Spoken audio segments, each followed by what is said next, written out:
दोस्तों दो तरह का लोन होता है। एक है रिटेल लोन और एक है बिजनेस लोन। दोस्तों जो रिटेल लोन होता है दोस्तों, वो क्या होता है, इंडिविजुअल पर्पस के लिए दिया जाता है। डिफरेंट डिफरेंट पर्पस के लिए इंडिविजुअल को दिया जाता है। जैसे कि होम लोन हो गया, पर्सनल लोन हो गया, कार लोन हो गया, एजुकेशनल लोन हो गया, और लोन टू इंडिविजुअल हो गया, और गोल्ड लोन हो गया। उसके बाद हम देखेंगे दोस्तों बिजनेस लोन। इस तरह का बिजनेस लोन जैसे हो गया टर्म लोन, सीसी यानी कैश क्रेडिट, बीजी यानी बैंक गारंटी, और ओडी मीन्स ओवरड्राफ्ट, और लैप मीन्स लोन एगनेस्ट प्रॉपर्टी, और एमएसएमई लोन और मुद्रा लोन। ये हो गया बिजनेस लोन। उसी में से ही हम उसको और दो तरह का दोस्तों कैटेगराइज करते हैं। जैसे कि एक हो गया सिक्योर लोन और एक है गया अनसिक्योर लोन।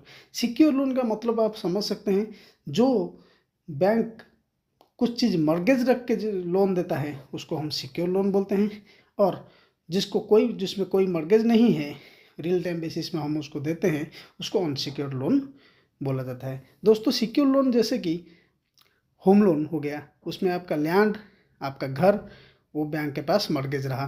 कार लोन हो गया, कार बैंक का प्रॉपर्टी हो गया। गोल्ड लोन हो गया, आप गोल्ड दे के ही लोन लेते हैं। लोन अगेंस्ट प्रॉपर्टी हो गया, आप प्रॉपर्टी दे के लोन लाए। तो ये सब हो गया सिक्योर लोन। ऐसे ही अनसिक्योर लोन जैसे कि पर्सनल लोन हो गया, क्रेडिट कार्ड लोन हो गया, एजुकेशनल लोन हो गया, और मेडिकल लोन हो गया, या कोई शॉर्ट टर्म लोन हो गया। उसमें क्या हो, रिस्क ज़्यादा होता है दोस्तों अनसिक्योर लोन पे, क्योंकि बैंक के पास ज़्यादा मर्गेज नहीं रहता। तो उसके बाद आज हम डिस्कशन करेंगे दोस्तों, तो रिटेल लोन पूरा डिस्कशन करेंगे।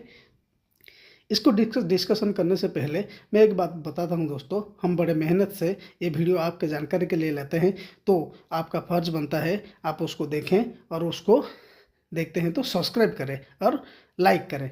तो उस आगे बढ़ते हैं दोस्तों। तो रिटेल लोन में हम पहले देखेंगे दोस्तों होम लोन। होम लोन किसके लिए लिया जाता है दोस्तों? हम होम लोन एक नया घर बनाने के लिए और घर का कोई कंस्ट्रक्शन करने के लिए भी, मतलब मरम्मत करने के लिए भी ले सकते हैं दोस्तों। ये बड़ा लॉन्ग टेन्योर का लोन होता है दोस्तों, जैसे कि 30